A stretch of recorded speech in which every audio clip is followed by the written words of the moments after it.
Hi, this is Hank reporting from Kyiv, and this is my update on Russian-Ukrainian war. Let's see what happened around Ukraine in the last 24 hours. Day of the Armed Forces. We didn't attack anyone. Russian representative in UN smiles. Mayor of Ukrainian city tortured to death. 30% decrease of Russian recruitment. Veselka, the rainbow on the corner at the center of the world. New Ukrainian jet missile drone. Shahed drone attacks increased. Drone attack stats. Russian losses in a war.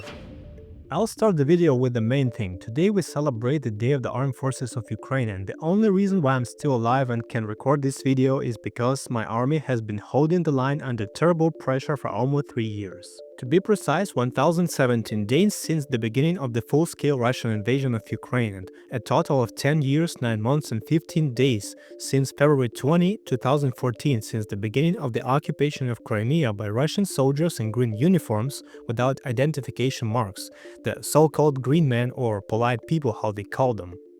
As a person who has avoided military topics all my life and didn't serve in the army for health reasons at the age of 17, I am now incredibly proud of the Ukrainian army and, moreover, the people who came to the army from civilian life on February 24.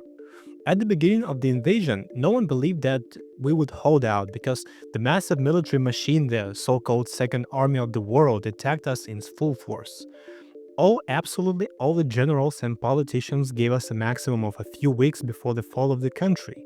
The whole world thought that Ukrainian army is like the Russian army, only smaller, and we proved the opposite. Oh yeah, just like we proved by example that we are not Russians. There is a cultural and technological gap between us, and it's growing. The Russians still have a lot of old Soviet equipment, but they have no hopes for a better life after the war. They still have a lot of people because their population is simply 4 times larger, but these people have no motivation. They have no restrictions on the use of weapons and no more restrictions at all, but does this help them? The main difference between us is that if you ask a Russian soldier, and I have seen hundreds of such videos, what is he fighting for, then almost all of them are fighting just for money. Only if you have any moral reasons to go destroy peaceful cities and go kill children. If you ask any Ukrainian soldier what he's fighting for, then everyone will say that they are fighting for their home. Not for salary, not for the president, not because he likes to fight, but for his home. This is our light at the end of the tunnel. For many years I had no patriotism and always considered myself as a citizen of the world. Traveled a lot and considered borders only formalities. Today I'm proud of my country and my people. I had opportunities to go abroad away from the war, but today I see among all the horrors those who light this path, and I'm happy to be with them. Thank you for your service. Russian Foreign Minister Lawrow recorded this strange stand-up comedy. With great difficulty, I forced myself to translate this statement of a madman word for word so that you understand the full depth of the schizophrenia. In short, they didn't attack anyone, it was the US that attacked Russia with the hands of Ukrainians. Amazing. Сейчас Соединенные Штаты напали на нас руками украинского режима, ведут против нас войну силами украинских неонацистов, вооружают их, помогают им обстреливать нашу территорию дальнобойными вооружениями, напрямую участвуя в подготовке таких обстрелов.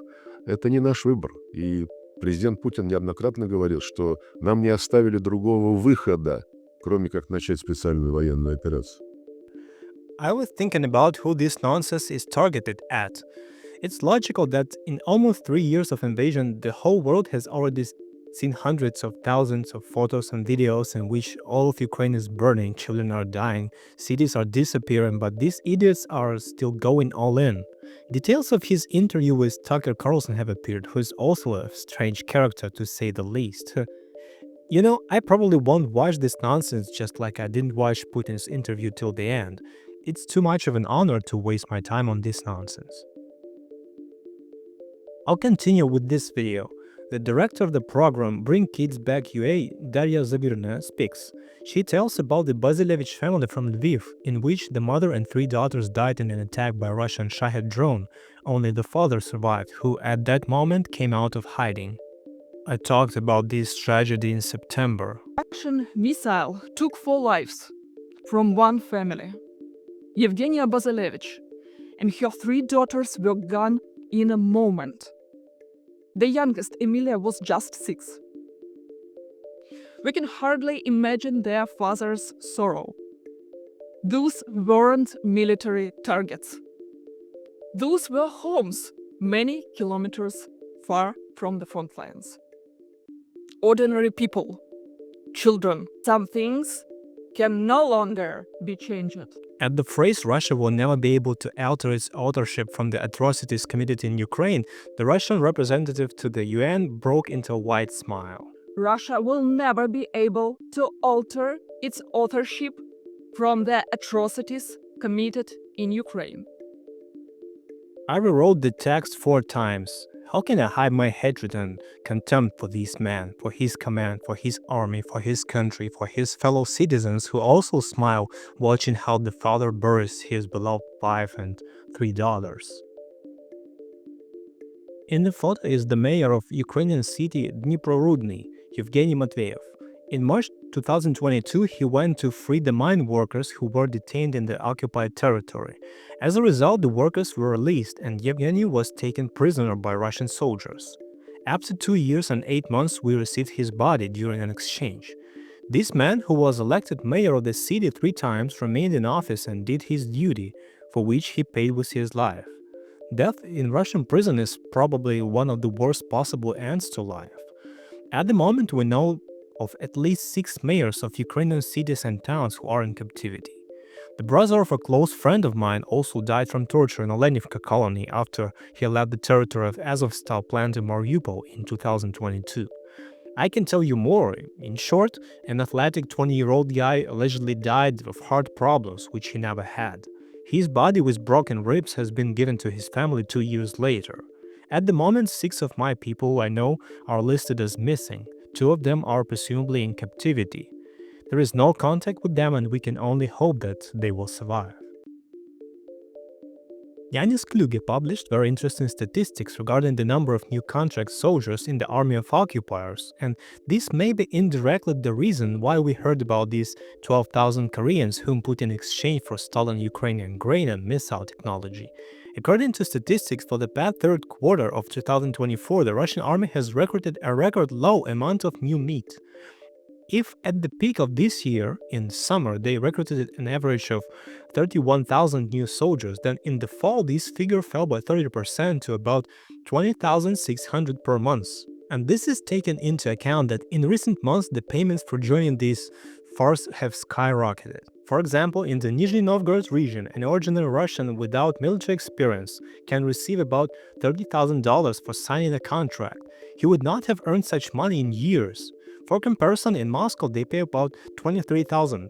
Plus, on December 1, Putin announced that he is ready to forgive credit debts up to $100,000 if the debtor signs a contract. Just imagine the level of despair when you go from attacking Kyiv with dozens of combat helicopters to storming trenches on bicycles, recruiting Koreans and paying up to $100,000 per head. I don't want to gloat, but I see where this is all going. Link to the statistics from Yanis Kluge below the video. For 70 years, it's best known for its borscht and vareniki, but has become a beacon of hope for Ukraine. As the second-generation owner, Tom Birchard reluctantly retires after 54 years, his son Jason faces the pressure of stepping into father's shoes as the war in Ukraine impacts his family and stuff. Narrated by David Duchovny, this is the official description. As far as I understand the life of immigrants in the States, this can be called a classic. Such things for me are one of the ways to understand my own culture and look at it from the outside. I like this comment. This is such an incredible and moving movie that shows not only the ins and outs of a locally loved restaurant, but of a family that truly sticks together during tough times. This movie shows you just how hard the war has hit Ukrainians and how they have banded together to help one another. You will see some of the harsh realities, but you will also experience the powerful love they all share and how they overcome such terrible circumstances. The owners of Veselka are some truly wonderful people and will have you marveling at them generosity and tenacity. A remarkable piece that I cannot recommend enough. I will leave a link for you below this video. Today, President Zelensky showed a new development, a jet missile rocket called Peklo, which in Ukrainian means hell. This weapon was created from scratch over the course of a year. In general, they say that the missile rocket is our invention and this class has not existed before. According to the statement, this device has a decent flight range of about 430 miles or 700 kilometers, as well as a fairly high speed of about 430 miles per hour or 700 kilometers per hour. It is said that there have been already 5 successful cases of use on the battlefield, and to date the developer is transferring the first batch to our army. Minister Smetanian ended his message about the official launch of this project with an interesting phrase: "Together we are building an arsenal of the free world."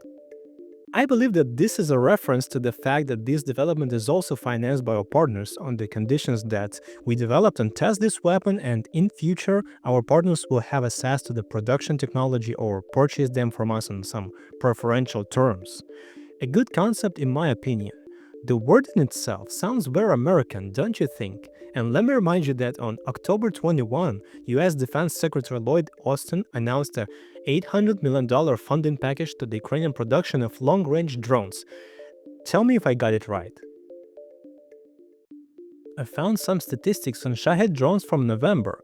This graph visually shows how the number of attacks has increased over the past 3 months. The blue bars on the right are the number of drones shot down. But what's more interesting is that the green bar is the number of drones landed with the help of electronic warfare, and it has increased many times over. But the red ones are the number of hits, and it remained at 3.5% of the total.